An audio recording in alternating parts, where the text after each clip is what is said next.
Em nome de Jesus, amém. Hoje pela manhã nós meditamos no Salmo 126 e nós vimos como o cristão chora e como esse choro é totalmente diferente e ele está inundado de qualidades que fazem sempre a alma experimentar a mais profunda alegria. E hoje agora à noite, eu quero olhar para o Salmo ainda, não é? Um Salmo 130, pertinho, né? Hoje nós olhamos o Salmo 126, e agora o Salmo 130, que diz assim: das profundezas clamo a Ti, Senhor. Ouve, Senhor, a minha voz, estejam atentos os Teus ouvidos às minhas súplicas. Se Tu, soberano Senhor, registrasse os pecados, quem escaparia? Mas contigo está o perdão para que sejas temido. Espero no Senhor com todo o meu ser, e na sua palavra ponho a minha esperança, ou toda a minha esperança.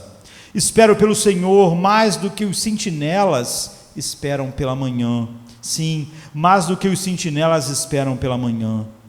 Põe a sua esperança no Senhor, ó Israel, pois no Senhor há amor leal e plena redenção. Ele próprio redimirá Israel de todas as suas culpas ou de todos os seus pecados. Não há nada mais necessário do que nós diariamente nos debruçarmos sobre os salmos, porque, como estava dizendo de manhã, os puritanos eram chamados de os médicos da alma. Não há nenhum drama da alma, nenhuma dor, nenhuma aflição, não há nada que os salmos não tratem profundamente.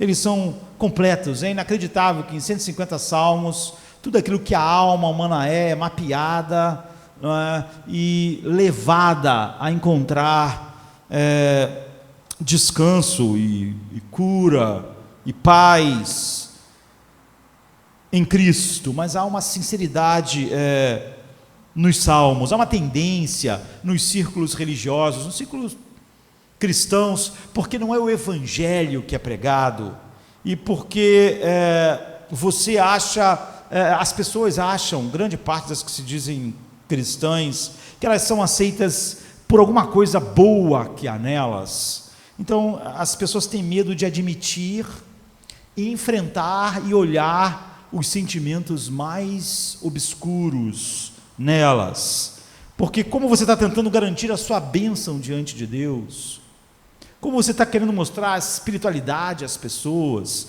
e como você acha que se você for determinada coisa, assim você vai ganhar o favor de Deus, através de um bom registro, então você é tentado diabolicamente, a evocar a bênção através de alguma bondade em você, ou do seu registro de vida. Então você é psicologicamente incapaz de admitir diante de Deus sentimentos escuros, intensos e turbulentos. Você não pode admitir quem você é em determinado momento, porque você não pode olhar sinceramente para o seu coração, porque você acha que você psicologicamente não pode se ver daquela forma, porque então você não vai estar da maneira correta para ter esse bom registro com Deus. Então, se a tua base de vida não é o evangelho, mas é a compreensão de que eu sou uma boa pessoa e eu tenho que combinar todas as coisas de tal maneira que Deus fique satisfeito, para que Ele possa me abençoar, e então você vai esconder essas coisas. Dificilmente você vai ser como Asaf, que diz: Senhor, eu senti inveja daquelas pessoas, a inveja consumiu meu coração, eu fui como um animal irracional. Você não vai admitir que você tem inveja, você vai fazer como as pessoas fazem hoje em dia, quando você vê talk shows, entrevista, alguém pergunta para alguém assim: qual o seu pior defeito? Aí a pessoa diz: eu sou muito perfeccionista. Vem cá, queridos, é muita cara de pau um ser humano dizer que o seu pior defeito é que ele é perfeccionista. Eu sou muito exigente, ou eu sou muito... Ninguém diz: eu sou meio falso. Ninguém diz assim, eu sou meio fofoqueiro. Se as pessoas me contam coisas, eu conto para outras pessoas. As pessoas não dizem isso, mas é isso que enche o mundo. Egoísmo, orgulho. Mas ninguém diz. E infelizmente na igreja acontece a mesma coisa. Mesmo em oração a pessoa não vai lá e... Há uma forte tendência em negar e querer olhar para os seus sentimentos da melhor maneira possível. E nos círculos seculares, às vezes, acontece o oposto. Em vez de negar determinados sentimentos, negam, como eu disse, alguns. Mas outros sentimentos, a pessoa diz, eu sou assim por causa desse sentimento. Mas os salmos dizem que é muito ruim e perigoso você negar seus sentimentos. Mas também é totalmente nocivo você ser guiado pelos seus sentimentos. Você nunca deve se curvar aos seus sentimentos. O que os salmos dizem é que você deve orar todos os seus sentimentos. Se você sentiu inveja, você deve orar diante de Deus a respeito disso. Se você sente ciúme, se você sente orgulho, você deve ir diante de Deus e processá-los na presença de Deus, à luz de quem Ele é, de quem nós somos, porque Ele sabe que aquilo é inveja, porque Ele sabe que aquilo é orgulho, porque Ele sabe que aquilo são todos esses sentimentos, mas não há nenhum efeito. É por isso talvez que os cristãos tenham tão poucos recursos em sua alma como o mundo. Nós estamos na presença dEle, e nós então podemos olhar para a tristeza, como fizemos hoje de manhã. E se nós olharmos sinceramente, então nós vamos descobrir como a tristeza, segundo Deus, pode estar em nós e ser parte daquilo que Ele está fazendo em nós, e a tristeza que não deve estar em nós. E nós olhamos para o nosso medo e falamos para Deus a verdade, e nós olhamos para a nossa ansiedade, e então nós lidamos com todas essas coisas. Então quando você olha para os salmos, são homens, e são homens diante de Deus, de uma maneira mais sincera possível, abrindo o seu coração, como Davi, como Asaf, como Moisés. Quando você olha para os salmos, é quase como se você estivesse olhando para o caderno de aconselhamento de Deus, o grande curador da alma, e você tem ali o registro do encontro dessas pessoas com esse Deus, e você tem ali o registro desse caderno de aconselhamento de Deus que traz cura para toda a alma. Então nós olhamos para esse salmo agora, como olhamos para o Salmo 126 hoje de manhã, e nós vamos ver que esse salmo aqui, nós sempre temos que ter uma atenção para saber sobre o que o salmo está dizendo. Nós vimos que o Salmo 126, os três primeiros versos vão falar sobre alegria, mas a pessoa não está no momento alegre, ela está no momento triste, está olhando para trás, e depois a outra metade fala sobre a tristeza. Esse salmo aqui fala sobre culpa e vergonha, sentimentos comuns, profundos, e você nunca deve ignorar a culpa, e você nunca deve ignorar a vergonha, mas nossa cultura não tem como lidar com a culpa e a vergonha. Então, óbvio que ela vai lidar de uma maneira oposta à Bíblia, ela vai lidar de uma maneira humanista, secular, e não funciona. Então, esse salmo fala sobre você ter sobre você um sentimento de fracasso, de indignidade geral. E é por isso que nós vemos no mundo que, independente das pessoas serem pessoas de sucesso ou pessoas que não alcançaram o sucesso, esse é um mundo de pessoas quebradas, não é? Porque há tanta culpa e há tanta vergonha e medo de fracasso, de responsabilidade, um sentimento de indignidade que esmaga o homem. Então esse salmo procura de uma maneira particular, em 8 versos, só 8, é isso que é incrível nos salmos, eles não são longos, há salmos longos como 119, mas na maioria deles, eles não são longos, mas realmente nós vemos a culpa e a vergonha comparadas a você estar num buraco profundo, cheio de lama, de tal maneira que diz que das profundezas eu clamo a ti, Senhor. O cara não estava num buraco, ele estava num buraco em sua alma, Ele estava num buraco psicológico, não é? Espiritual, no qual ele está afundando. E também nos é mostrada qual a única coisa que pode tirar as pessoas disso, não é? Como é lançado para ela algo que pode tirar ela dessa situação, e como está disponível para a pessoa que está naquele buraco cheio de culpa e de vergonha, essa única coisa em todo mundo que pode tirá-la de lá, e qual o processo em que Deus faz isso. Então pensem num buraco, num sumidouro, numa areia movediça de vergonha e culpa. E nós temos uma corda que é dada para você conseguir sair, e você tem o processo de subida. Então o Salmo começa com essa pessoa dentro desse buraco, dessa areia movediça, desse sumidouro, que quanto mais você se mexe, pior fica, quanto mais tenta sair, é pior. Então ele diz assim no versículo 1 ao 3: das profundezas a ti clamo, ó Senhor, escuta a minha voz, sejam os teus ouvidos atentos à voz das minhas súplicas. Se tu, Senhor, observares as iniquidades, Senhor, quem subsistirá?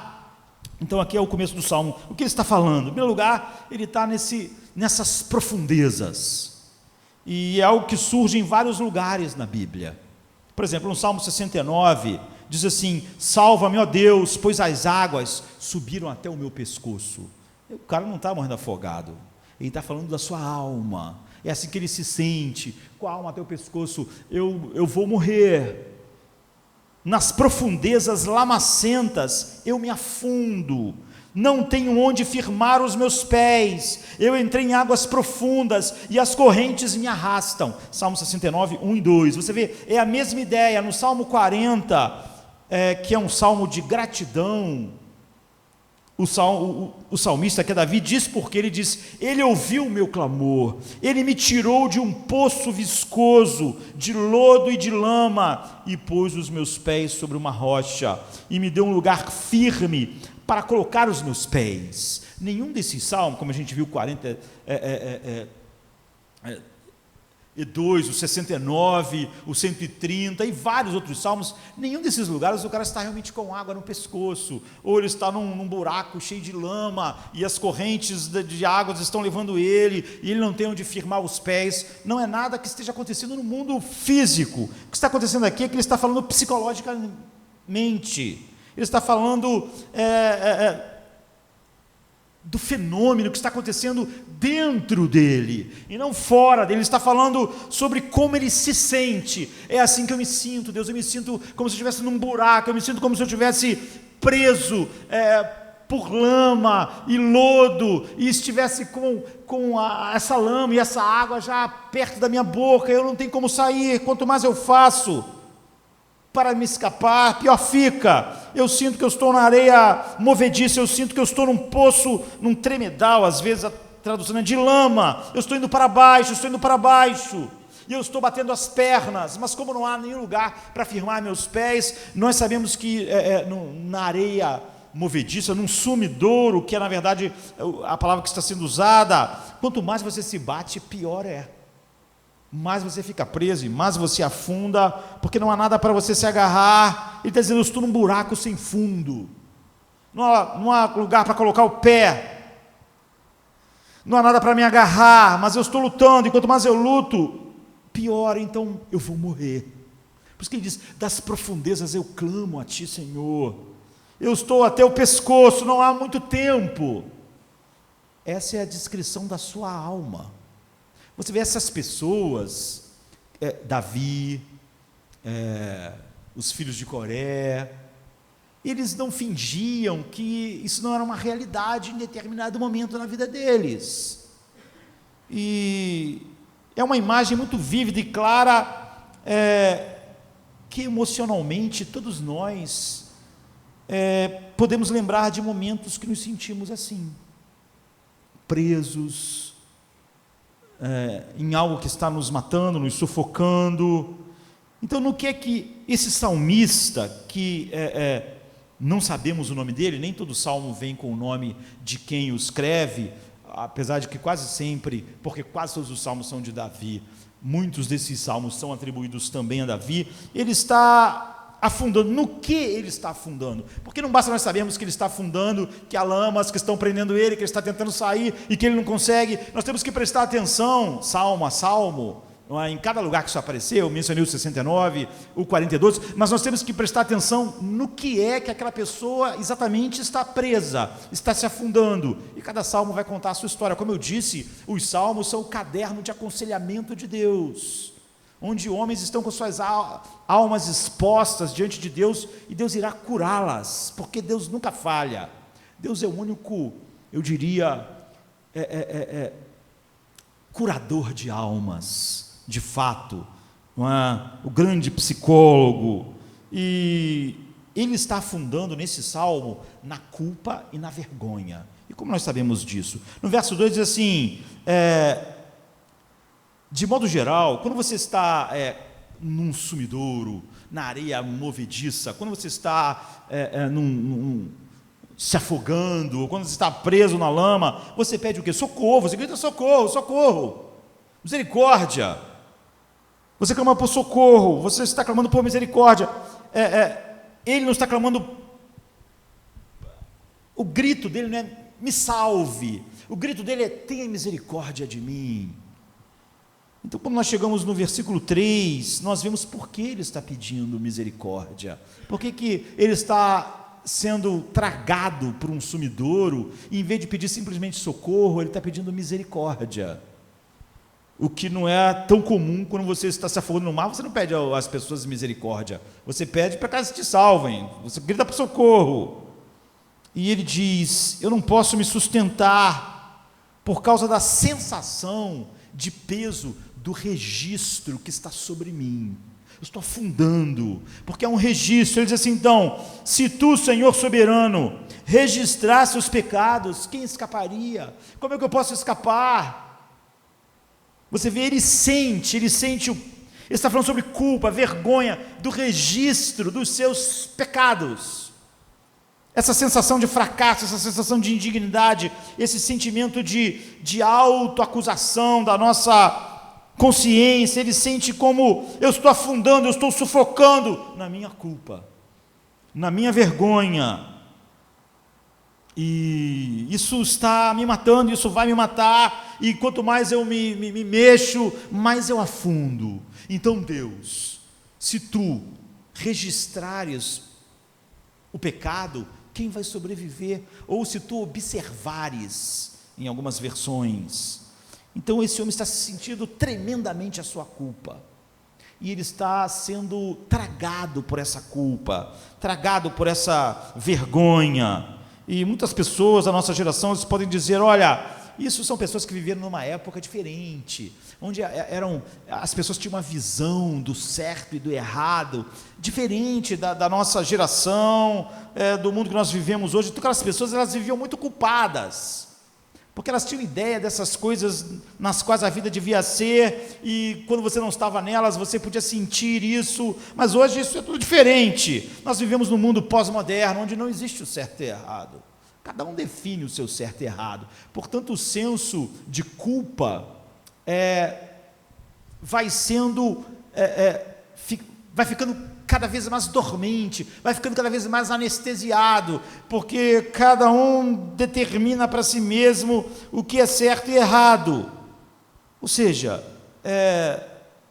você não vai ver a sensibilidade geral das pessoas sendo comida pela culpa, é o que vão dizer. Nós vemos uma época em que as pessoas falam muito livremente daquilo que elas fazem, tal, do que há 40, 50, 60 anos atrás as pessoas não diriam, elas se sentiriam culpadas, mas hoje elas vão na televisão e falam a respeito disso, porque é diferente. Então, em 78, foi assassinado um músico, ator americano, Bob Crane, e ele foi assassinado e apareceu num hotel. Alguém pegou algum objeto que nunca foi achado e bateu na cabeça dele, bateu nele todo, assim. Foi um assassinato horroroso. E como ele era muito famoso em Hollywood, na televisão americana, aquilo foi um grande acontecimento. Mas é óbvio que sempre nessas investigações, tem até um canal na televisão, né, que é Investigação Discovery, que é só essas coisas assim. Sempre quando alguém vai investigar a morte de alguém, sempre é meio constrangedor para a família, porque os caras são obrigados a desencavar a vida da pessoa. E sempre acaba aparecendo um monte de coisas que ninguém sabia. E quando foram investigar a morte dele, descobriram que ele tinha uma relação, apesar de ser um ator famoso, ele tinha uma relação contínua, constante com prostitutas. Mas não só assim, ele saía à noite, procurava prostitutas, levava para hotéis e ele filmava tendo relações sexuais com essas prostitutas. E num dessas vezes, num hotel, ele morreu. E como ele não apareceu lá na filmagem, uma atriz, Victoria Anna Berry, foi lá para falar com ele, pediram para ela ir, e acharam ele, e então foi um choque. Ele morreu com um assassinato terrível, e foi um escândalo, e a televisão falava sobre isso o tempo todo, a investigação, e os filhos deles disseram assim numa entrevista: vocês sabem, como a coisa foi ruim, é que por volta da década de 70, foi em 78, as pessoas, é porque estão falando disso agora, né? As pessoas pensavam que ainda era vergonhoso fazer o que o nosso pai fez, ou seja, viver uma vida com prostitutas, filmar, essas coisas. Como resultado, todos nos fizeram sentir vergonha que nosso pai vivia e fazia esse tipo de coisa. Hoje em dia, ninguém ficaria tão perturbado com tal coisa. Eu queria dizer o seguinte: hoje as pessoas achariam meio normal o ator que vive em hotéis com prostitutas, filmando suas relações sexuais. O que os filhos deles estão dizendo é o seguinte: nós hoje, nossa cultura, ela não sente tanta culpa, porque nós pensamos diferente do que décadas atrás.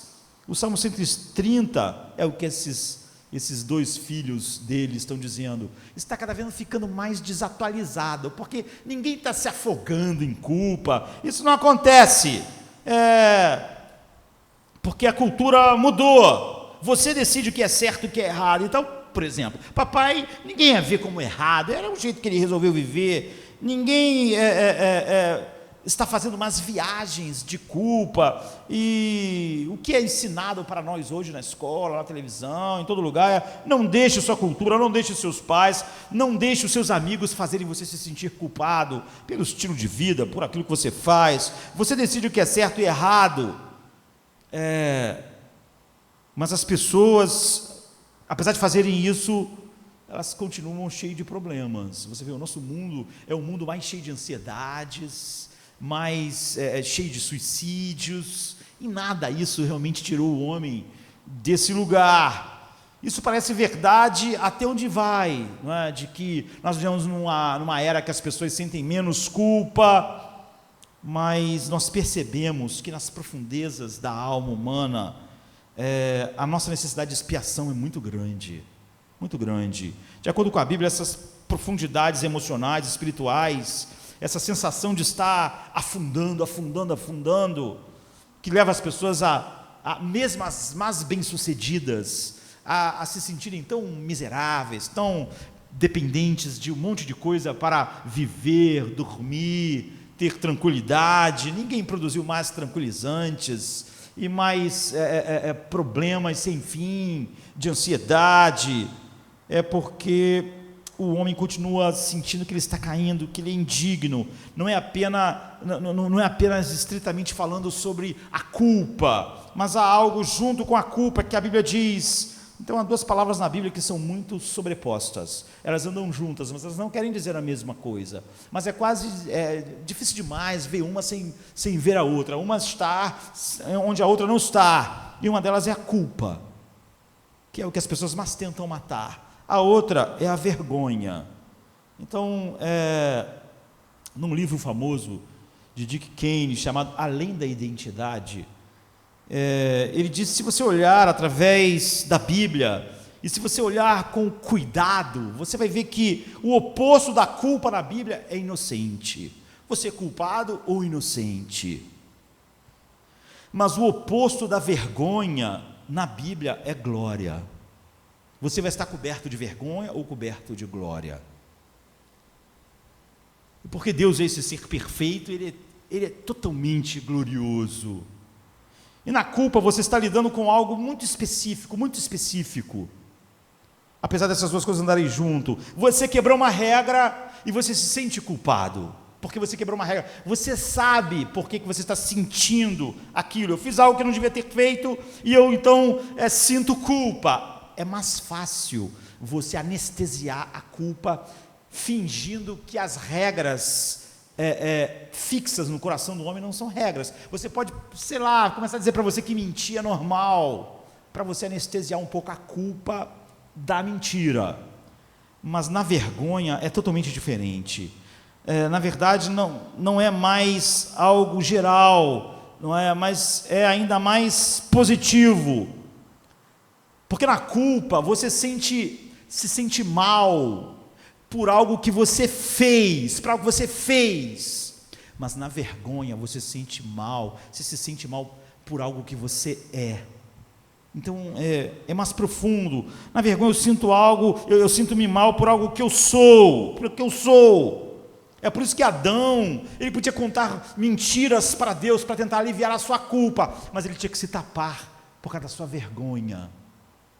Ele mesmo não podia encarar mais o que ele é. Eu estava dizendo hoje, por que essas pessoas têm dificuldade de olhar e dizer, isso é inveja? Então, é vergonha. Porque quando eu falo que eu estou sentindo inveja, isso mostra algo que eu sou, que eu não queria ser. Eu sei que inveja está lá, eu sei que o orgulho está lá, mas você vê, é difícil demais, mesmo para pessoas que se dizem, às vezes, cristãs, enfrentar o fato. Há uma dor muito, muito grande. Então na culpa nós estamos preocupados com aquilo que é negativo. Aqui estão as regras, eu quebrei as regras, eu fiz errado. Mas na vergonha, todo ser humano aspira a ser algo. Todo ser humano de fato aspira a ser melhor do que ele é. E você tinha uma visão do que você era, e você pelo menos tenta se convencer de que você é assim. E eu tenho um senso daquilo que eu quero ser, e é mais geral, em muitos aspectos a vergonha é muito mais devastadora. Pedro não estava arrasado só porque ele sentiu culpa. Eu menti, não pode mentir é errado, eu menti, eu falei que não conhecia ele, isso é errado, a regra diz que não pode mentir não está certo. Pedro estava com vergonha. Ele disse, eu sou um mentiroso. Que tipo de ser olha para a cara do seu melhor amigo, de quem você deve todo o seu amor, e diz que não conhece ele? Que tipo de gente eu sou? Eu sou um mentiroso, mas por quê? Por quê? Você vê, ele está encarando a feiura dele. É isso que faz a sua alma amargar. Pedro está profundamente envergonhado do que ele é. Então é por isso que Paulo diz, miserável homem que sou. Isso é que a vergonha faz. A vergonha é sobre o que eu sou. Eu sei que eu sou assim. Não é só que eu quebrei uma regra. Quando eu começo a olhar por quê, eu percebo que eu sou. Então, primeiro de tudo, você se sente culpado porque quebrou a regra. Mas, por outro lado, você começa a perceber que você mentiu. Não é porque você simplesmente quebrou a regra, é porque você é covarde. Porque você é egoísta.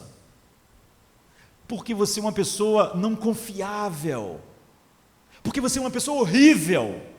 Você teve coragem de mentir, você teve coragem de falar aquelas coisas daquela outra pessoa. Se você encarar o fato, você sente vergonha. Por isso que as pessoas nunca dizem, qual é o seu pior defeito? Eu sou mentiroso. Porque você vai ter que encarar o que você é, você tem vergonha. Então a mentira não só cobre você com culpa, ela cobre, você quebrou as regras, você sabe disso, a sua consciência te acusa, mas você fez algo que você sabia estava errado, então você se sente mal, mas você também começa a ficar coberto de vergonha, porque você começa a encarar o que você é.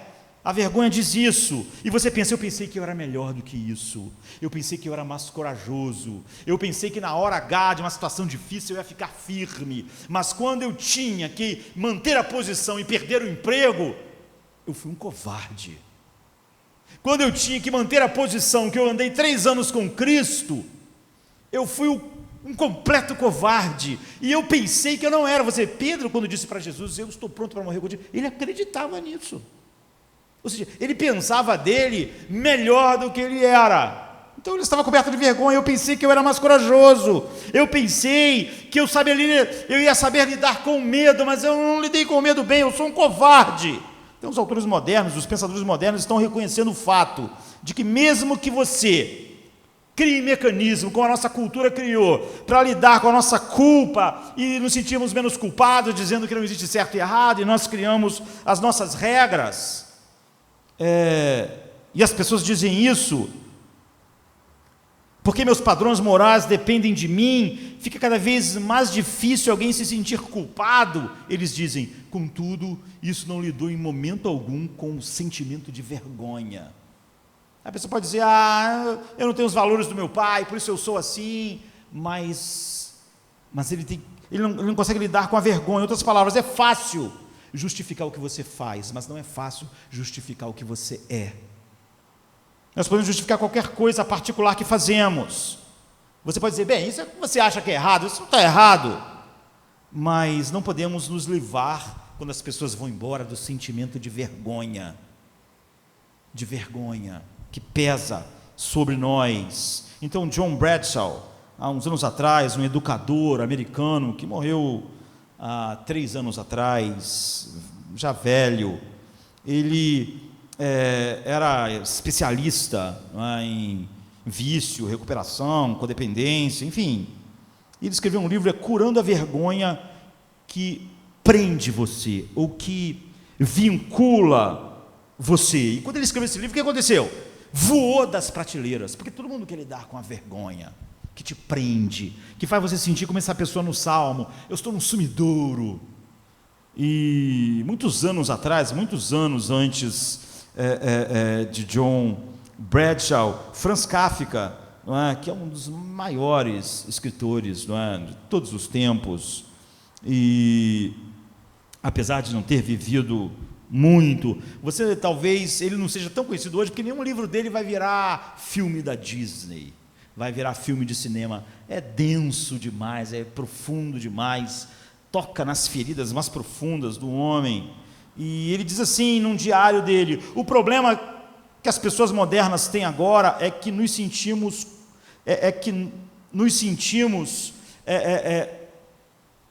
agora não nos sentimos mais como pecadores, mas não estamos sem culpa.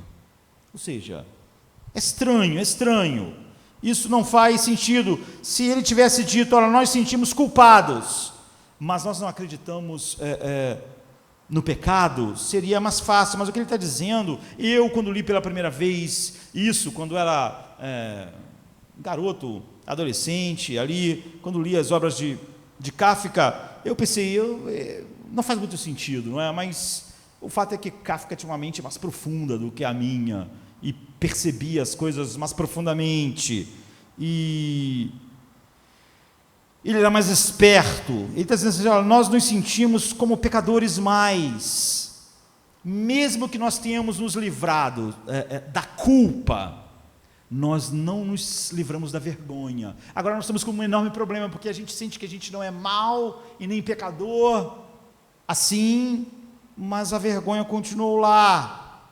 Então ele quer dizer que nós nos livramos da culpa, e quando nós nos livramos da culpa, nós descobrimos que ao anestesiar a nossa consciência, nós não nos livramos da dor da alma, que é a vergonha. Então ele diz assim, não há uma coisa que eu sinta como se tivesse feito algo errado, mas por alguma razão ainda sinto que há algo de errado comigo, que eu estou errado. Eu não sinto que eu fiz algo de errado.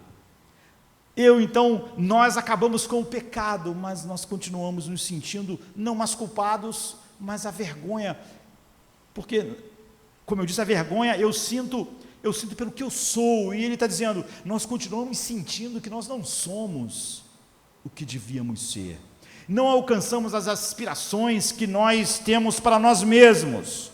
Agora, isso é verdade porque outro escritor, Ernest Becker, que é um judeu americano, ganhou os prêmios mais importantes da literatura, é um intelectual brilhante, ele escreveu um livro, Escapando do Mal, em 75.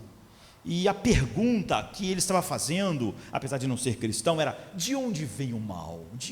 De onde vem o mal? O fato é que a gente vê o mal em todo lugar na sociedade. Então, de onde que ele está vindo? Por que a gente faz essas coisas mais? E ele disse assim, parafraseando: o mal vem do nosso desejo de vitória heróica, sobre nossa própria vulnerabilidade. Tudo vem porque, através de uma vitória heróica nesta vida, estamos tentando ter um testemunho visível de nossa importância cósmica. Então ele diz que quando a gente não gosta muito de olhar para dentro da alma humana, a gente costuma não perceber o que essas pessoas estão dizendo. Ele está dizendo: todos nós nascemos com um profundo medo neurótico de sermos insignificantes. Nós queremos ser significantes para o mundo, nós queremos pensar que quando nós partimos daqui, a nossa vida fez alguma diferença, uma diferença nas pessoas, no mundo. Nós ficamos apavorados com a ideia de que nossa vida é totalmente insignificante, que não teremos nenhum efeito, nenhum impacto sobre o mundo. Portanto, nós somos levados, é o que ele diz, a heroísmo, entre aspas. Nós queremos fazer coisas heróicas. Se nós traduzirmos a ideia dele,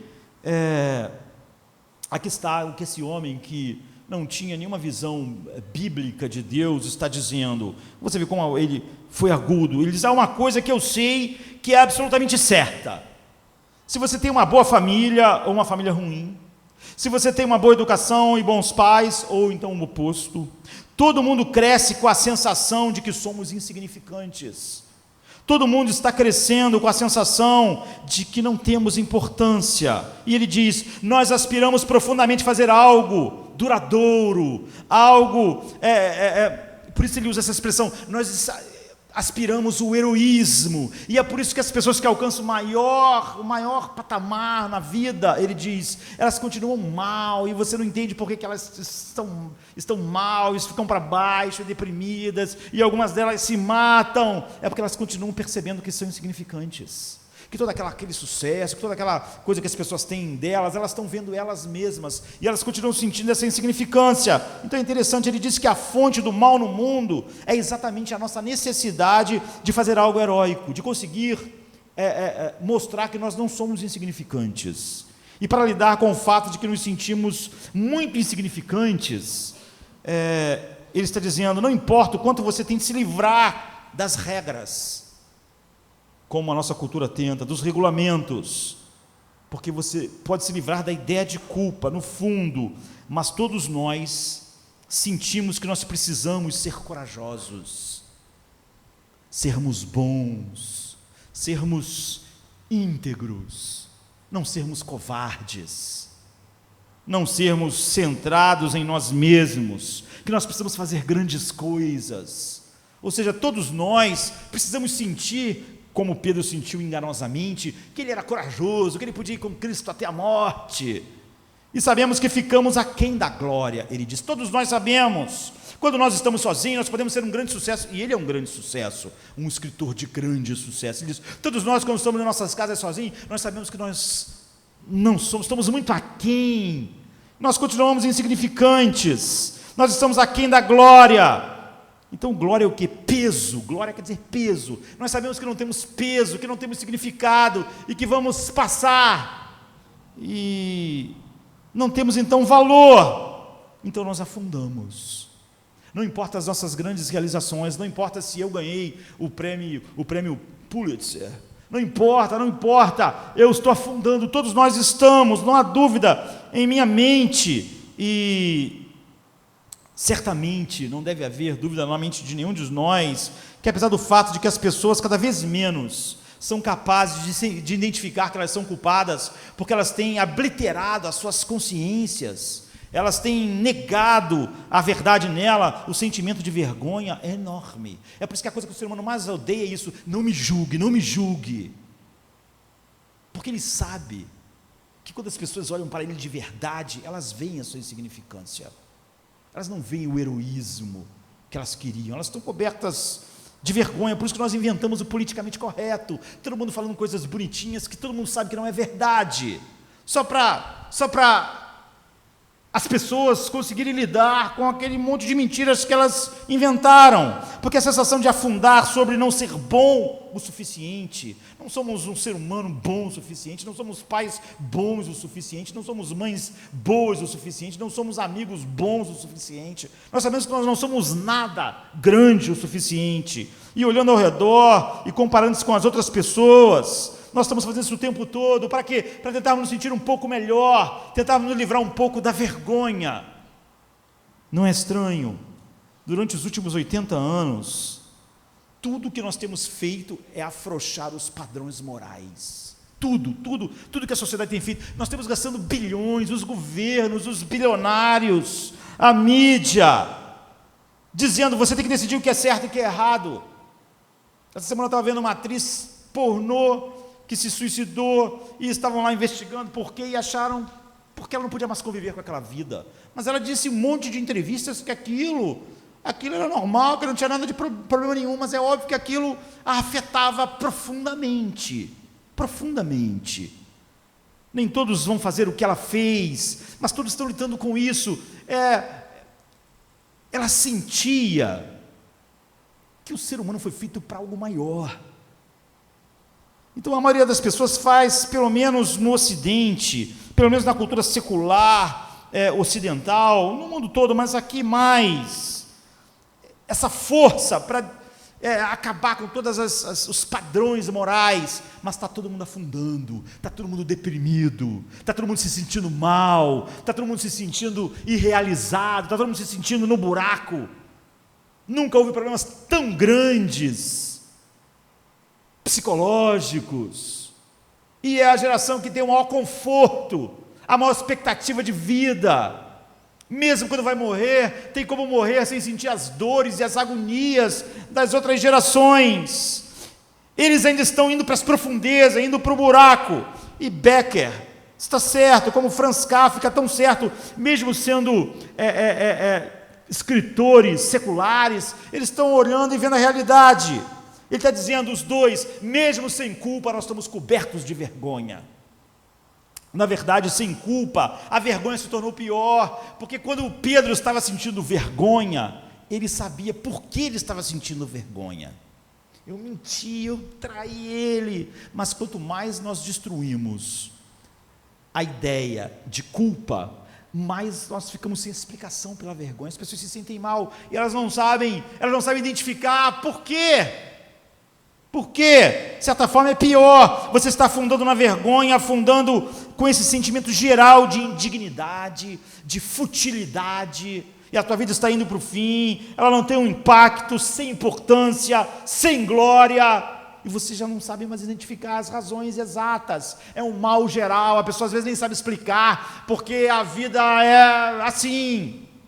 Nós não temos absolutamente nenhuma maneira de saber de onde vem. Então a primeira coisa que vemos que o Salmo 130 é tão relevante, tão atual. Todos os salmos tratam de todos os problemas da alma humana profundamente. Não há nada hoje que esteja acontecendo que os salmos não tratem profundamente. Ele está dizendo, há um buraco, há um sumidouro, muitos povos estão afundando nele. E o que você pode fazer a respeito disso?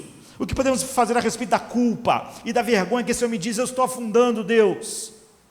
Eu estou com lama até o pescoço, esse senso de que somos responsáveis e que ao mesmo tempo somos um fracasso, de que não estamos bem, na culpa, nós sabemos, nós estamos além das regras, nós quebramos as regras, na verdade está dizendo que não tem mais regra, mas na vergonha nós ficamos aquém da visão de importância, de valor, de glória, de peso. Na culpa nós nos sentindo mal por todas as coisas que nós fizemos, e nós não queremos nos sentir mal pelo que a gente faz, então a gente diz que não existe certo e errado, mas na vergonha eu me sinto mal sobre o que eu sou, o que eu faço a respeito disso. Eu posso me embriagar, eu posso me distrair, ou eu posso me matar, porque eu me sinto mal com o que eu sou. Agora, o que a gente pode fazer a respeito disso? A propósito, eu sei o que os terapeutas dizem. Aqui está o que eles dizem, os terapeutas. Não se sinta culpado, basta decidir o que você quer ser. Isso, queridos, que o terapeuta está dizendo, pode em algum grau, diminui um pouco a culpa, mas aumenta a vergonha, porque quando alguém diz para mim assim, basta você decidir o que você quer ser, o problema é esse, nós nunca somos o que queremos ser. Nós sempre estamos aquém, nós sempre nos conhecemos de verdade, nós vemos a covardia de verdade, o medo de verdade, a insegurança de verdade, que nós não queremos que ninguém mais veja, nós escondemos, nós queremos que as pessoas só conheçam o que a gente deixa elas conhecerem, porque nós temos vergonha. E é exatamente porque nós sabemos que nós devíamos ser melhor. Quando alguém diz, decida só o que você deve ser, isso pode, em algum momento, quando eu mexo com as regras, diminuir um pouco a minha culpa, mas aumenta a minha vergonha. A maior ênfase que podemos colocar, pelo menos a coisa mais agradável sobre as regras, a coisa agradável sobre as culturas moralistas, como as pessoas gostam de chamar, é de que pelo menos eram mais factíveis, as pessoas perceberem de onde vinha esse peso, essa culpa, essa vergonha, desculpa. Mas sempre que alguém diz, a única coisa que importa é você decidir o que você quer ser, e então você ser, mais você descobre, que miserável eu sou, eu nunca vou atingir, eu nunca vou ser essa pessoa, porque então eu tenho que deixar as pessoas só verem o que eu deixo elas verem, porque se elas veem o que eu sou, o que eu sinto, o que eu penso, os meus sentimentos, então ninguém pode me amar, porque eu estou muito longe de ser quem eu mesmo queria ser. Então é muito pior, quando a gente diz os 10 mandamentos, isso seria consideravelmente mais fácil. Ernest Becker, Francis Kafka, e todos concordam que todos nós estamos afundando, toda a nossa cultura, todo mundo. Se nós pudermos enxergar alguma coisa, é que o século XX e o século XXI está nos fazendo pior. Mais ansiedade, mais medo, mais depressão, mais suicídio, quando nós falamos que acabaríamos com a culpa e que nós seríamos livres.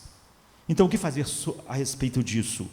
É a segunda coisa do Salmo. Há uma corda que é jogada para nós. Eu diria que a corda tem 2 pontas, como a corda tem, mas quando a gente olhar direitinho vai parecer que tem 3, mas é que como a corda é feita de fios enrolados, uma ponta da corda está com 2 fios. Então você me diz, me joga uma corda. Ninguém quer, quando está num sumidouro, num atoleiro, que alguém pule lá, porque não ajuda, não é? Você está na areia movediça, quanto mais gente pular lá e se agarrar e se bater, mais rápido todo mundo morre. Não adianta alguém vir para nós dizer que também ela está afogada em culpa, o nosso terapeuta falar que ele também tem assim, que todo mundo é assim, porque isso não ajuda. Quando você está sentindo a miséria da sua insignificância, não adianta alguém chegar para você e dizer, mas eu também sou insignificante, todo mundo é insignificante, isso não faz você se sentir bem. Você não quer, quando você está nessa situação, que outra pessoa pule lá, e as pessoas que te amam pulam lá, e o que adianta? Estamos todos nós afundando. Você quer que alguém fique fora daquilo, e joga uma corda para você, porque você sabe que se alguém estiver fora do atoleiro, e jogar uma corda para você, ele pode te puxar para fora. Se ele entrar lá, ou se ele estiver lá, ele não tem como ajudar. Claro que um monte de gente que sente que é tudo que nós precisamos, mas o que acontece? O terapeuta também tem que fazer terapia. O terapeuta tenta ajudar o outro, mas ele está com os mesmos sentimentos, então ele tem que ter outro terapeuta para cuidar dele, e outro terapeuta para cuidar dele, está todo mundo no buraco, ninguém está ajudando ninguém, estão todos se batendo. Em outras palavras, alguém diz, você está afundando em culpa. Bem, eu também estou afundando em vergonha. Vamos nos reunir, vamos conversar sobre isso. Eu sei que você tem muita vergonha, mas eu também tenho muita vergonha, então vamos conversar, isso não vai ajudar. Eu vou mostrar a você rapidamente que a comunidade é importante, mas não assim. Então essa ideia que o Salmo pegou de sumidouro é fascinante quando se trata de culpa e vergonha. Então você não pode sair, não importa quantas pessoas queiram te ajudar, pulando dentro daquele lamaçal. Você só vai afundar mais rápido, você só vai se debater mais pessoas se debatendo, você precisa de uma corda, que alguém esteja fora e tire você de lá. E há 2 coisas que a Bíblia nos diz que temos que nos agarrar. Primeiro é que você precisa de um padrão, o segundo é que você precisa de um redentor. essas duas coisas. Você precisa de um padrão que é o registro dos seus pecados. Então você precisa de um novo redentor. Só saber o padrão não basta, mas você precisa de um redentor. Ele diz assim: põe a sua esperança, ó Israel, nele, ele mesmo virá para nos redimir. Então o que ele quer dizer com isso? Essas duas coisas são críticas para todos nós. A primeira coisa é que você precisa de um padrão. E agora, ele mostra claramente isso no verso 3, ele diz: se tu guardasse um registro de pecados. Então pense nisso, ele não está dizendo que não há um registro, ele diz que há algo objetivo, que são o registro dos nossos erros. O que ele está dizendo é: se tu guardares, ou se tu observares, se tu mantiver contra nós o registro, então não tem jeito, não há nenhum tipo de salvação. O salmista não está negando que há um registro, ele diz: há um registro. A única coisa que ele não está negando aqui é que haja esse registro. O que ele está dizendo é que a primeira coisa que você tem que se agarrar é nesse registro, um padrão objetivo pelo qual eu posso julgar a minha culpa. E julgar, então, porque é a única maneira que eu tenho como lidar com a minha vergonha. Então, Franz Kafka, por exemplo, mostra o que acontece quando você tenta lidar com a vergonha, quando você se livrou da ideia de culpa. É o que ele diz: todos nós nos livramos da ideia de que nós somos pecadores, mas nós continuamos nos sentindo culpados. Não tem como lidar com isso. Quando você tenta lidar com o sentimento de culpa, e você não tem nenhum padrão, você não sabe mais como lidar com a vergonha que está lá. Então, ele mesmo escreveu um livro, Franz Kafka, O Processo. Eu já mencionei aqui, pregando sobre outro assunto, de um homem, Joseph K., que ele é julgado, ele é preso, e ele começa a ser processado, por isso que o nome é O Processo, mas ele nunca é dito do que ele é acusado. As pessoas começam, sabe quando você te leva para a delegacia, começa a perguntar: onde é que você estava ontem? O que você fez no dia tal? E você está sendo processado. E então ele começa a ser investigado, processado, ele é preso, depois ele fica em prisão domiciliar, e a investigação continua no livro, aquele processo, mas nunca é dito o que ele fez. Ele diz: mas por que eu estou aqui? Por que vocês estão... por que eu estou... de que eu estou sendo acusado exatamente? Não. Nós queremos saber onde você estava no dia tal, o que você fez, como foi o seu dia.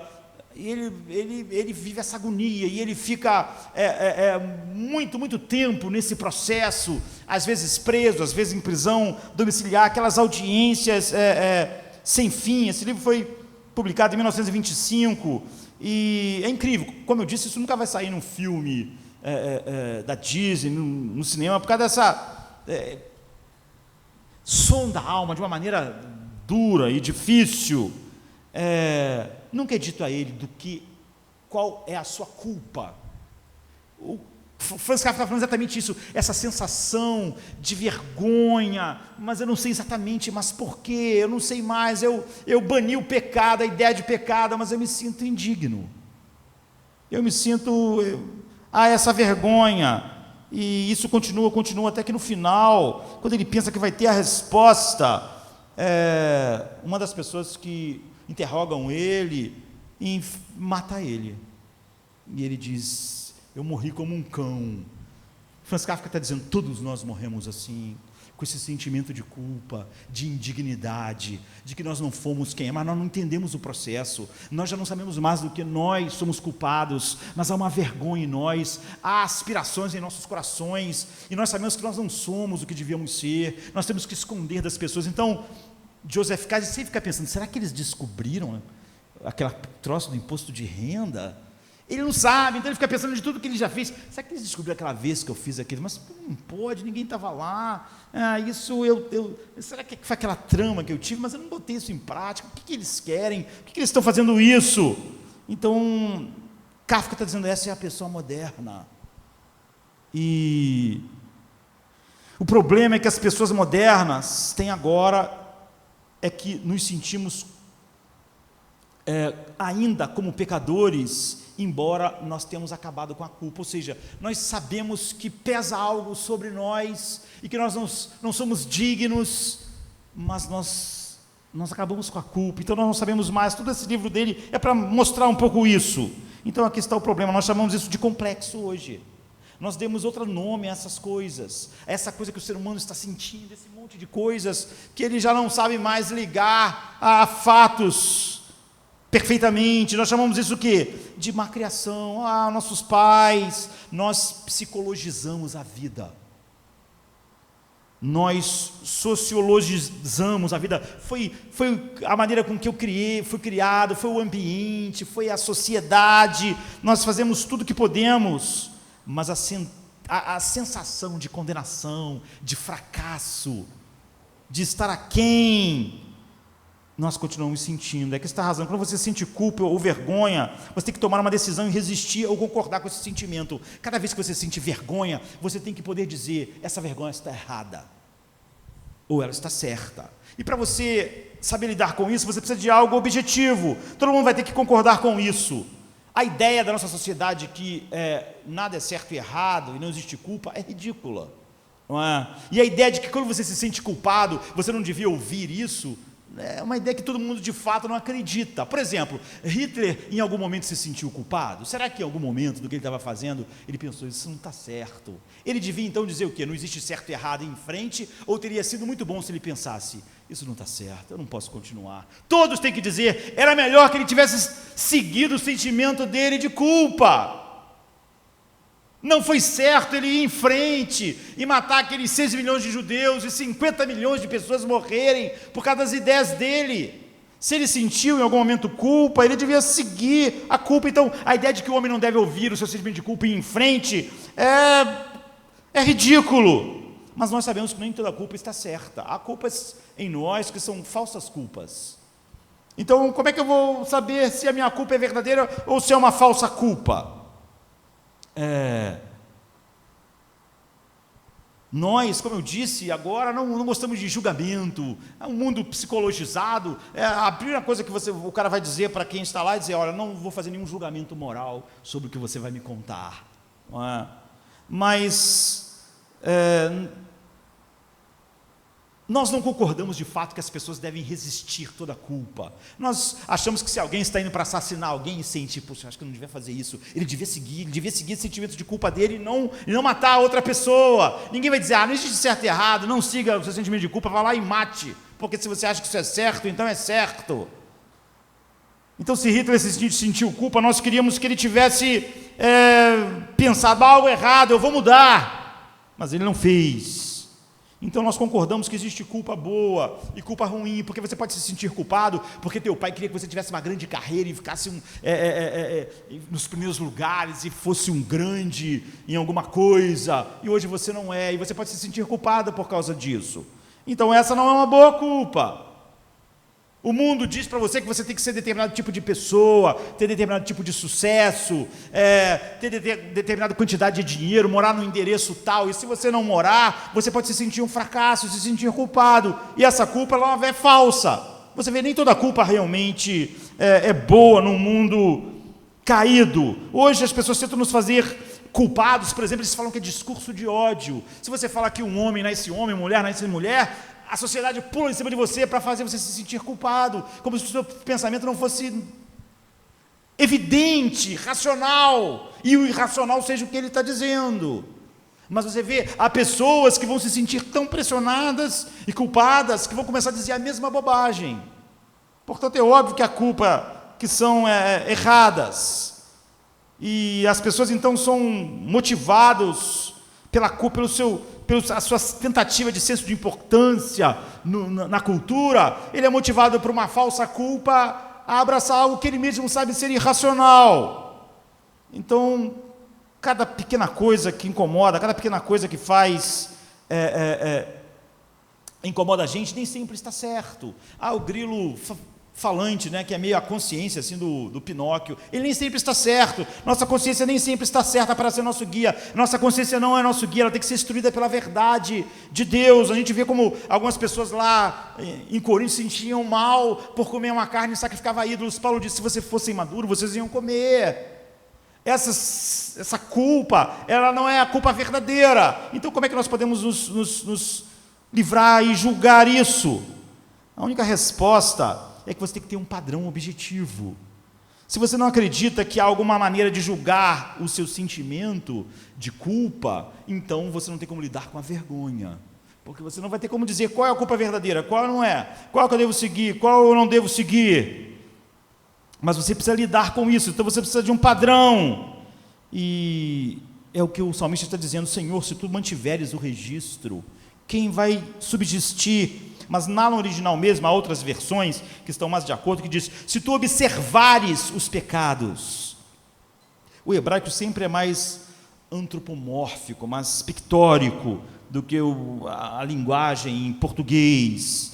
Se tu observar o pecado, então ninguém vai subsistir. Ele está dizendo: os olhos de Deus são os únicos olhos que importam, os únicos olhos que importam, mas nenhum olho importa. Então, veja, diante dos olhos dos seus pais, você pode ser envergonhado porque você não conseguiu atingir aquilo que os seus pais achavam que você devia atingir. O que você deve fazer? Aos olhos de Deus, Deus olhando para mim, os olhos dele, ele registra como mal eu não ter alcançado lugar na carreira? Não. Então isso é uma culpa falsa, eu vou jogar fora. Eu não vou ser esmagado pela culpa dos pensamentos dos meus pais, porque eles não estão de acordo com os únicos olhos que importam. Tudo você pode julgar assim. Você vê, agora você vai ter um padrão para saber qual é a culpa real, qual é a culpa que não é real. Você sempre pode testar. Você adultera, você pode dizer: mas foi o amor, eu estou apaixonado. Mas e os olhos de Deus? O que os olhos de Deus dizem a respeito disso? Dizem isso, então: a culpa que você está sentindo é real, é verdadeira. Essa é a única maneira de lidar com a vergonha, você ter um padrão. Então você não pode dizer para a culpa: esqueça a culpa. Você tem que dizer para os únicos olhos que importam: essa culpa é real ou ela é falsa culpa? Agora você tem que então poder fazer isso e acreditar nesses olhos. E você não pode jamais dizer: eu precisava desse alívio, eu estava apaixonado, quando os olhos de Deus dizem: está errado. Então você sabe que aquele sentimento que você está sentindo, tentando racionalizar, você está lutando contra uma culpa real, com uma culpa real que traz vergonha real. E quando você tem o que Deus diz aos profetas e aos apóstolos no Novo e no Velho Testamento, você tem assim os olhos de Deus. E você tem que, em primeiro lugar, quando você está nesse sumidouro de culpa e que leva a essa sensação de indignidade, tristeza, depressão, você não sabe nem exatamente por que você não é satisfeito, não é assim? Então, essa pessoa está num sumidouro. Você diz que tudo é construído socialmente ou psicologicamente construído, porque tudo virou problemas psicológicos, e que aqui está o que eu quero que você perceba. Essa é a boa notícia. Deus tem uma vontade. Sabia? A vontade de Deus é o caminho da libertação, porque essa é a vontade e os olhos dele são os únicos que importam. Não importa se o mundo inteiro falar assim para o apóstolo Paulo: você é um bandido. É o que dizia, ele diz: eu estou preso como um malfeitor. Mas ele sabia que, apesar do mundo dizer: você é o lixo do mundo, isso podia encher ele de vergonha, mas ele sabia que aos olhos de Deus, Deus tinha um veredicto totalmente oposto. Então ele disse: não importa. Você vê, ele é livre. E Paulo, em 1 Coríntios 4, de 3 a 4, ele diz algo radical, assim. Ele diz assim: eu não me importo com o que vocês pensam. Isso é radical. Ele diz assim: é uma coisa pequena se eu sou julgado por você ou por qualquer tribunal humano. Então ele diz algo depois mais incrível: sim, eu julgo em minha consciência de que eu estou certo. A minha consciência está limpa, mas isso não quer dizer que eu sou inocente. Essa coisa de ter uma consciência limpa não quer dizer nada sobre nós, é que Paulo está dizendo no texto. Ele diz: pouco me importa ser julgado por vocês ou por qualquer tribunal humano. De fato, nem eu julgo a mim mesmo, e embora nada a minha consciência me acuse, ou seja, ele diz: eu estou com a consciência tranquila, a minha consciência não está me acusando, nem por isso eu sou inocente. Nem por isso eu me justifico. Ou seja, o fato da minha consciência não me acusar não diz que eu sou inocente. Nem por isso eu justifico a mim mesmo. O Senhor me julga. Isso é incrível. O que ele está dizendo é o seguinte: eu não me importo com o que vocês pensam, ou com o que o mundo pensa. Isso é uma espécie de liberdade não é? Mas o Paulo vai mais longe, fala sobre algo mais radical. Eu não me importo com o que os meus pais pensam, eu não me importo com o que o mundo pensa. Certamente a família de Paulo pensou que ele ficou louco, ele era um cara importante, agora ele era visto como um bandido. Eu não me importo com o que minha família pensa, com o que a minha cultura pensa, com o que os judeus pensam.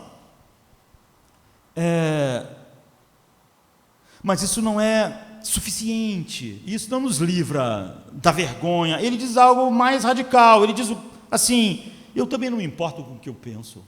Porque muita gente diz assim: eu não importo com o que o mundo pensa, porque ela só importa com o que ela pensa. O nome disso é orgulho.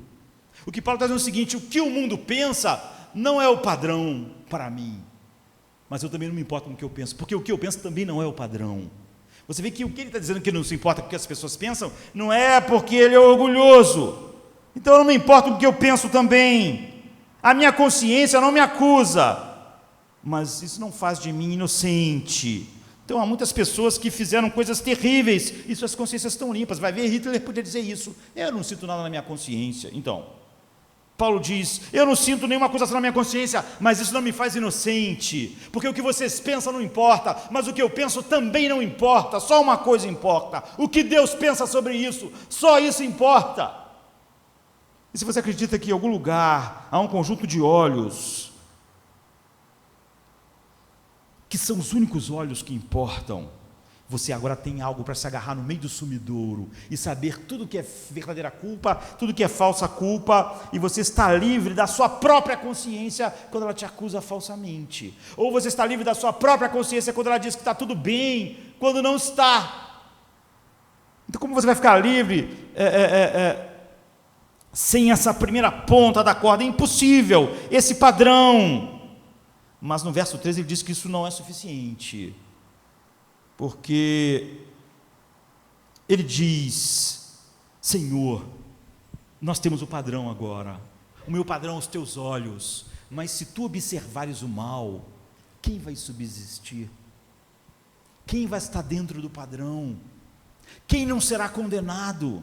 Senhor, eu sei que há esse padrão pelo qual eu posso julgar todas as coisas, mas se tu observares a iniquidade, que homem vai subsistir?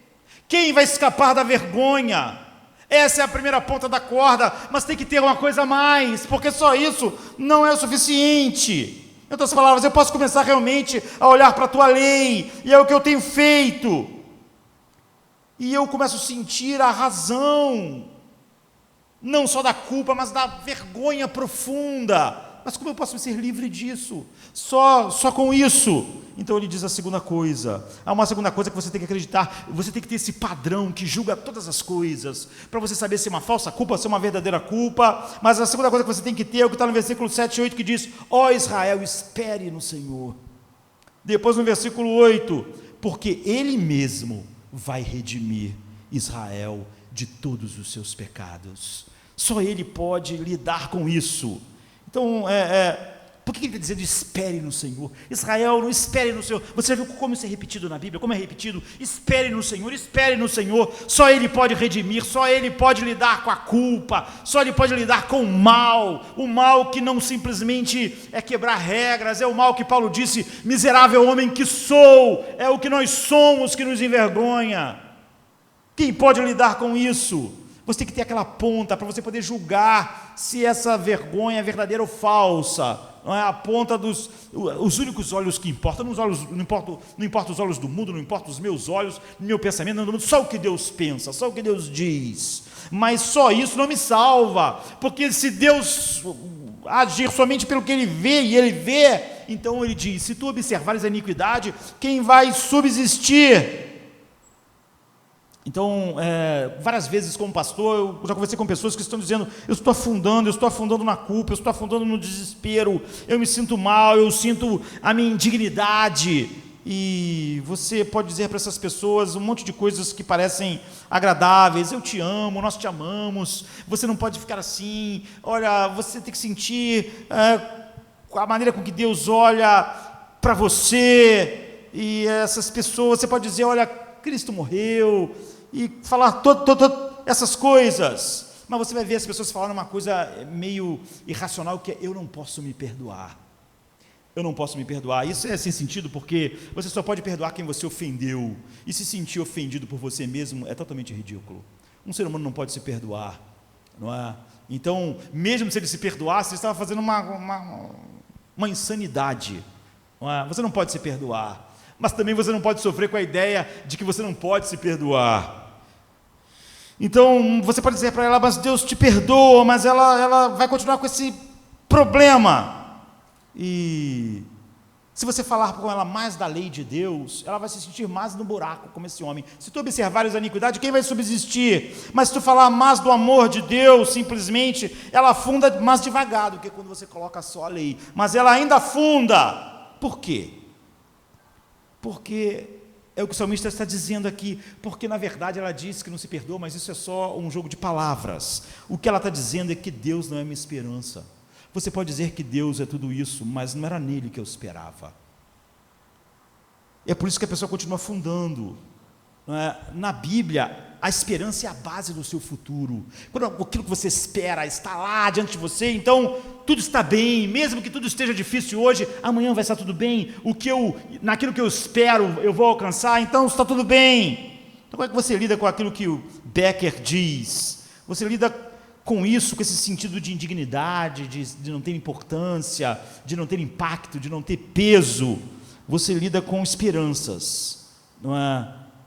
E a resposta é que descobrimos uma maneira de fazer isso, e nós esperamos em muitas coisas para livrar a gente desse problema, da vergonha, desse sentimento. Becker, embora não fosse cristão, e nem crente em Deus, compreendeu que ninguém sai do ventre neutro. Ele disse, isso é tão absurdo, essa ideia de Rousseau, não é, que disse que foram os meus pais que ferraram comigo, foi a sociedade que ferrou comigo, eu nasci e eu era bom, mas todo mundo à minha volta acabou comigo. Ele diz, isso é totalmente simplório para o problema do homem. Todo mundo tem esse senso de insignificância, não importa se você foi criado por bons pais, maus pais, em que sociedade você nasceu, como você foi criado, mas nós colocamos a nossa esperança em alguma coisa. É como nós tentamos lidar com esse desespero da culpa, e nós pensamos, se eu puder ter isso, se eu puder fazer isso, então eu vou ter glória, eu vou ter significância, então minha vida vai ter sentido. E quais são essas coisas? Nós falamos disso aqui várias vezes, com títulos diferentes. Nós escolhemos uma coisa para ser nossa esperança: a minha carreira, a minha família, ser um bom pai, ser um bom filho, ser um bom pastor, ser um bom irmã, ser alguém na sociedade. É a maneira com que a esperança que a gente tem de lidar com a nossa vergonha. E se você começar a afundar, você não pode dizer, por que as pessoas continuam afundando? Elas dizem, eu sei que Deus me ama, mas eu continuo me sentindo. Por quê? Porque Deus não é a esperança delas. Então é óbvio que elas continuam afundando, mesmo sabendo essas coisas a respeito de Deus, que alguém pode dizer, um irmão pode dizer, um amigo pode dizer, o pastor pode dizer, ou ele pode ler na Bíblia. Você precisa de um novo Redentor, é o que ele diz. Espere Israel, espere só no Senhor, não espere em mais nada, porque Ele que vai redimir. Eu já tenho essa esperança, e a esperança não está me perdoando. A minha esperança era que meu casamento me desse esse significado, mas Ele não está dando. A minha carreira parecia estar dando, mas assim que eu falhar, a carreira nunca perdoa, gente. Eu pensei que o meu corpo, a minha beleza ia me dar isso, mas o tempo não deixa a minha beleza me redimir. É assim, a nossa esperança está no lugar errado. É por isso que a Bíblia está sempre dizendo, espere no Senhor, ponha a sua esperança nele, faça dele a sua esperança, porque só Ele pode te salvar, só Ele pode lidar com isso em você. Cada um de nós escolheu um caminho para se sentir bem, para poder lidar com a vergonha, que é causada pela culpa, mas que nós estamos tentando na nossa cultura obliterar. Mas a vergonha está lá, esse senso de indignidade, de que nós não somos o que devíamos ser, essa insatisfação então, porque não há glória, não há nada duradouro em nós, não há peso. Em outras palavras, se a carreira é o meu Deus real, ela vai me amaldiçoar, queridos, porque o nosso Deus, só Deus pode abençoar e amaldiçoar. E na Bíblia Deus abençoa e amaldiçoa, e no final ele vai dizer, vinde benditos ou malditos. Mas se você não tem Deus como seu Deus, a tua carreira, ou aquilo que você escolheu para ser a sua esperança, vai sempre te amaldiçoar, porque ela depende desse registro. Ela diz para você que se você alcançar determinado padrão e registro, você vai ter e você não tem. Cada passo que você alcança, você continua no mesmo lugar. O seu Deus real sempre vai te amaldiçoar. Se o seu Deus é a tua família, no dia que a tua família não estiver indo muito bem, você se sente amaldiçoado pelo seu Deus. Se é o dinheiro, no dia que o dinheiro não vai embora, ou então quando ele não dá o que você quer, você se sente amaldiçoado pelo seu Deus. Quando alguém diz, eu não posso me perdoar, não é isso que ele está dizendo. Ele está dizendo o seguinte: Deus, pastor, me perdoou, mas o meu Deus, aquilo no qual eu espero, que é o meu casamento, não está me abençoando, então eu continuo na lama, porque ele não espera em Deus. E é isso que o salmista está dizendo. Só o verdadeiro Deus pode perdoar você, pode redimir você, só o seu verdadeiro Deus pode te amar.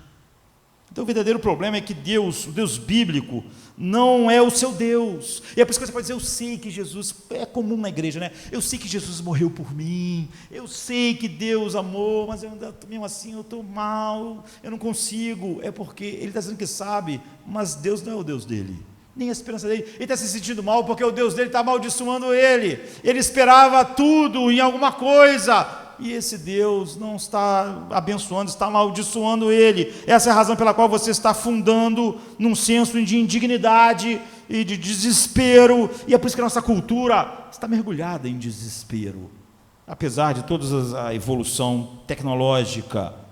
Então você tem que olhar para baixo, não é? Sempre que você agora tem esse padrão, que são os olhos de Deus, você tem que olhar para baixo e perguntar, por que eu estou assim? No que eu achei que estava a minha redenção, que como não está me redimindo, está fazendo eu estar desse jeito? O que eu olhei como a minha esperança em vez de Cristo? O que eu olhei como o meu Salvador em vez de Cristo? Eu achei que a família ia me redimir, a amizade ia me redimir, a minha carreira ia me redimir. Por que eu estou? Que Deus falso está me amaldiçoando porque eu esperei nele? Então ele diz, espere no Senhor. Você tem que dizer, ele diz, ele mesmo virá, espere Israel no Senhor, porque no Senhor há misericórdia, e nele há abundante redenção. Você vê, não há isso em outros deuses falsos. Se você não estiver aí decolando na carreira, ou em momentos que você tiver, a carreira não estiver indo bem, ou outros estão te passando, você é amaldiçoado, não há misericórdia, não, você tem que estar lá. Isso é extremamente importante. Por outro lado, a pessoa relativista, a pessoa secular, que passa por cada vergonha, primeiro nós temos que ter esse padrão absoluto, mas não basta, só o padrão absoluto, os olhos de Deus. Ele diz, se tu observares a iniquidade, então quem vai subsistir? A esses olhos são únicos, mas o que nós precisamos é de um novo Redentor. Espere Israel em Deus, porque Ele vai redimir você das suas iniquidades. Essa é a coisa que está te matando, essa é a coisa que está te amaldiçoando. Você esperou nisso, você esperou que isso lidasse com o seu senso de importância, de dignidade, e isso está te matando. Você está no sumidouro, todo mundo está. É por isso que Kafka escreveu Joseph K., o processo, porque ele diz, no final, todos nós morremos assim. No final é por isso que ele é morto sem resposta. No final nós morremos em nosso senso de desimportância, de não ter impacto no mundo. Todos nós morremos sem esperança, é o que Kafka está dizendo. Ele consegue enxergar, mas você vê que não há nenhum brilho de esperança real no escrito dele. Então, olha para o versículo 8, pela inspiração do Espírito Santo, não esse salmista está falando sobre mais do que ele mesmo pode compreender, como nós podemos entender. Ele diz assim, e ele mesmo redimirá Israel de todas as suas iniquidades. O próprio Deus não apenas vai nos dar um conjunto de regras, que são os olhos dele, que nós precisamos ter para julgar a verdadeira culpa, da falsa culpa, mas se ele observar a iniquidade, então quem vai subsistir. Ele mesmo, esse Deus que nos dá as regras, é o que pode nos redimir, é o que pode transformar a maldição em bênção. A única coisa que você precisa para finalmente obter uma autoimagem curada é saber que você é visto por esse Deus que tem esses olhos, que é a única coisa que importa, e ainda assim você foi amado por Ele e está sendo redimido por Ele, não porque você escondeu coisas como você faz do mundo inteiro, mas porque soberanamente Ele te amou. Todo o resto morre, como Francis Kafka tão honestamente retratou. Então, há um filme que eu não gosto muito dos filmes do Robbie Williams, não é? É chato falar sobre gente que já morreu e que você não gosta, mas eu não gosto, mas tudo bem. Mas tem um filme dele, O Pescador de Ilusões, que ele é um cara da rua, ele foi para a rua porque a mulher dele morre, vem um monte de problemas lá, ele acaba sendo um cara inteligente, sensacional, mas que acaba virando mendigo, vive na rua. Mas ele se apaixonou por uma mulher lá e ele é meio obcecado, ele fica observando ela, e como ele vive na rua, ele tem tempo disso. E um dia os amigos dele, um cara que se sente culpado, porque ele tem um programa de rádio, e ele, por causa do programa dele, ele acha que ele é culpado da mulher do outro ter morrido, ele tenta ajudar, que é o Jeff Bridges, e ele tenta ajudar, ele acaba conseguindo aproximar os dois, e eles saem um dia, e ele sai com ela, tal, e quando ele leva ela de volta, eles jantam, é uma noite maravilhosa, mas quando ele vai entregar ela, levar ela em casa, ela diz: olha, foi ótimo, mas vamos acabar com tudo por aqui, foi uma noite maravilhosa, mas todos os meus relacionamentos acabam mal, eu sempre acabo ficando cheio de esperança, e tudo acaba horrível, e é menos doloroso quando assim, a gente saiu, jantou, foi ótimo, acaba aqui, a gente vai sofrer, eu sofro menos. E ele diz: não, você não precisa se sentir assim, porque você não sabe, mas eu vim te observando, você é uma pessoa desajeitada, você é uma pessoa que derruba tudo, você é uma pessoa que não gosta de você mesmo, você é uma pessoa assim, eu conheço todos os seus defeitos, mas eu te amo assim mesmo. E ela pergunta: você existe? Ou seja, a percepção de um amor que enxergou tudo, mas que ainda assim pode cobrir aquilo, é a única coisa que pode realmente redimir. Mas no mundo não existe ninguém assim, de fato, né? Mas Deus diz para mim e você assim: eu te conheço profundamente, eu não tenho nenhuma ilusão ao seu respeito. Quando eu dei você ao meu filho na eternidade, eu sabia que você era tão ruim que ele tinha que ficar debaixo da minha ira. Então, esse conhecimento nos transforma, nos muda alguém como o apóstolo Paulo, muda alguém como o salmista, faz nós esperarmos somente em Deus, e faz nós sairmos de todos os sumidouros de culpa, e sermos realmente libertos. Então, para nós encerrarmos, é assim que a gente sobe para fora, há esse processo em que nós somos arrancados. Nós não podemos falar muito sobre ele hoje, mas ele diz assim: espero pelo Senhor, minha alma aguarda em sua palavra, eu ponho toda a minha esperança, eu não ponho mais a esperança em nenhuma outra coisa para me salvar, para me redimir, só no Senhor. Minha alma espera pelo Senhor mais do que os guardas esperam pela manhã, mais do que os vigias esperam pela manhã. Então você tem que esperar, é um processo, as suas esperanças precisam mudar, não é? Essa é a maneira de sair desse sumidouro para sempre, que ele diz: das profundezas eu clamo. E você tem que perceber toda vez, como isso é um processo, toda vez que você sentir algo que não está dentro desse padrão, você deve pensar: em que a minha esperança se deslocou? Por que eu estou assim? Eu não estou esperando em Deus. É por isso que isso aqui, você vê, é um processo, isso vai crescendo. É por isso que Paulo diz que há uma luta entre a carne e o espírito. É como se nós ainda tivéssemos duas autoimagens diferentes, uma construída no Evangelho e uma velha autoimagem que está se dissipando, mas ela não foi embora para sempre. De vez em quando eu vou um dia perceber que eu estou com sentimentos que fluem dessa autoimagem que está se dissipando, mas que ainda está lá. Então eu logo lembro, por que eu estou me sentindo assim? Em que eu esperei que não foi Cristo? É isso que Paulo chama de o velho homem. Então quando você espera pela manhã, ele diz, espera como os guardas. Quando você espera em Deus, você espera como os guardas pela manhã. Qual é a coisa interessante de você esperar pela manhã, queridos? É que quem esperou pela manhã e amanhã não veio. Ele está dizendo isso, esperar em Deus, quando Deus é a sua esperança, pode demorar horas até amanhecer, mas nunca ninguém esperou amanhecer, ficou esperando, passou 3 dias, e o cara falou, estou esperando amanhecer e nunca amanhece.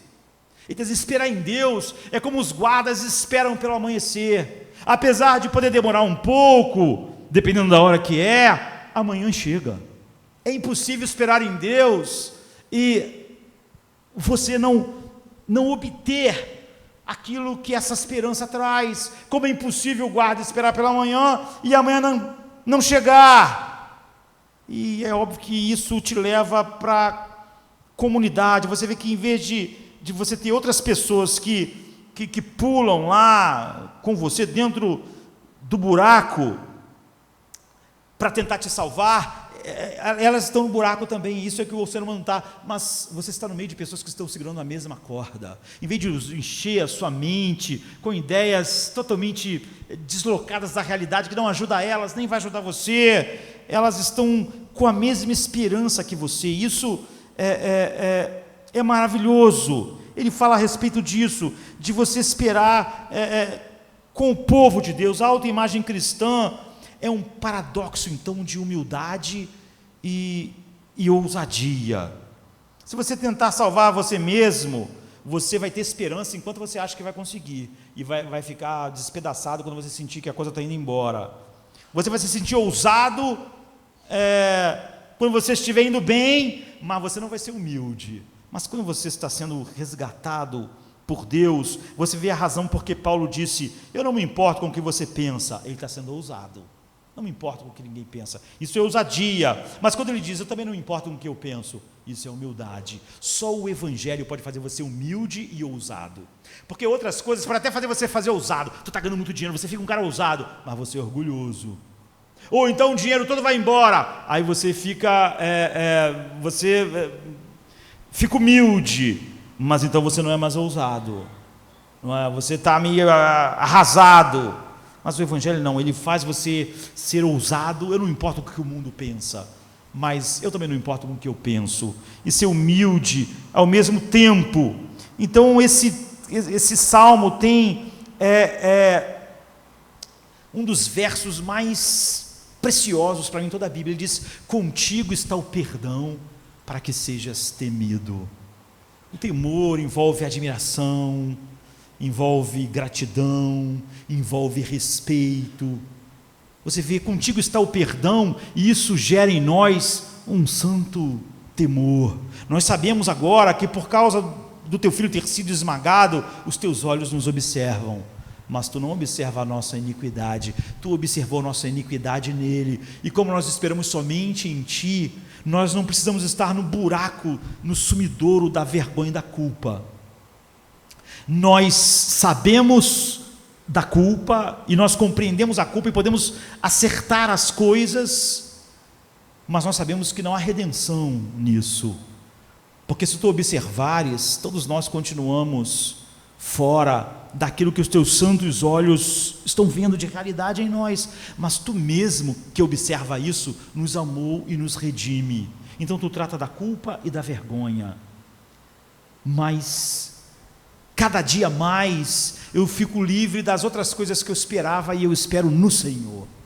Só nele a redenção, só nele o senso de falta de dignidade vai embora, de falta de importância, de não ter um impacto no mundo, nem na vida, e todos os outros deuses são esmagados, e nós começamos a ter uma vida que mais ninguém no mundo tem, como o apóstolo Paulo está mostrando aqui. Nós começamos a ser ousados e humildes. Nós sabemos que não paira sobre nós nenhuma condenação, mas não por nada de bom que haja em nós. Nós sabemos lidar quando a culpa vem, nós sabemos o que nós estamos quebrando, mas quando a vergonha vem, nós sabemos em que nós estávamos esperando que não era Deus. Nós podemos lidar com tudo por causa da cruz. Então medite mais profundamente nesse salmo em casa. Das profundezas eu clamo a ti, Senhor. Ouve, Senhor, a minha voz. Estejam atentos os teus ouvidos à minha súplica. Se tu, soberano Senhor, registrasse ou observasse os pecados, quem escaparia?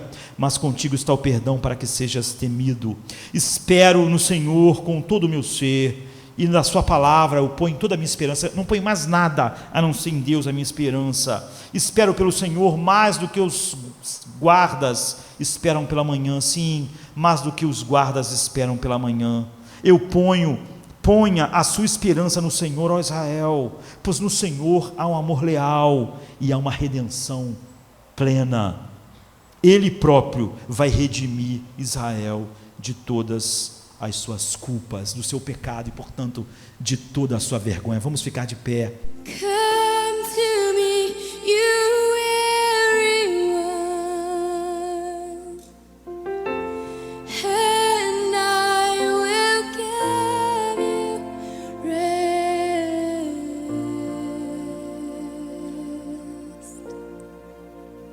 I will give you rest.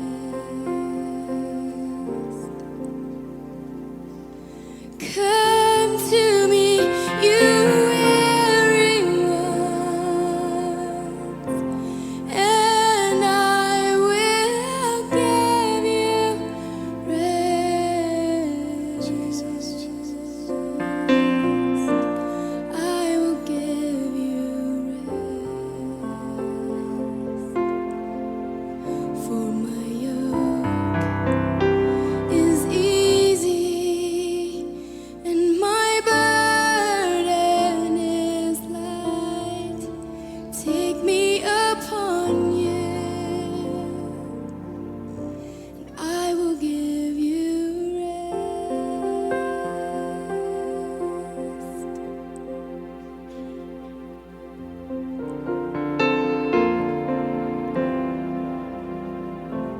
Come to